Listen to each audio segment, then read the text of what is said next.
আজকে আপনাদেরকে ফেসবুকের কিছু আপডেটের কথা বলবো। ধরেন লাস্ট ১ বছর বা ১.৫ বছর ধরে তো এআই আমাদের ইন্ডাস্ট্রিতে, নট অনলি আমাদের ইন্ডাস্ট্রি, পুরো আইটি ইন্ডাস্ট্রিতে প্রচুর পরিমাণে ডিস্ট্রাক্ট করতেছে।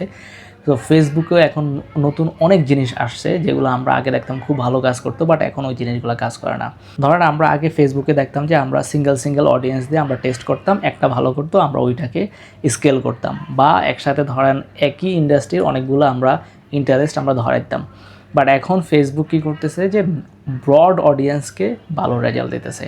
আবার আরেকটা জিনিস আমরা খেয়াল করতেছি ফেসবুকের ক্ষেত্রে, সেইটা হলো যে আগে আমরা ম্যানুয়ালি, আমাদের হাতে কন্ট্রোল থাকতো, আমরা ম্যানুয়ালি চুজ করে দিতাম আমরা কি করতে চাই না করতে চাই, এটা আমরাই দেখাই দিতাম। বাট এখন ফেসবুকে আমরা দেখতেছি যে ওই ম্যানুয়ালের পাশাপাশি ফেসবুকের হাতে একটা কন্ট্রোল থাকে, ধরেন অ্যাডভান্টেজ প্লাস ক্যাম্পেইন, যেটা আমরা নর্মালি বলি। সো যারা অ্যাড ম্যানেজার একটু বুঝেন তারা এই জিনিসটা বুঝবেন। ওই জিনিসটা দিয়ে যখন আমরা অ্যাড ক্যাম্পেইন রান করে দেখি যে রেজাল্টটা ভালো আসতেছে।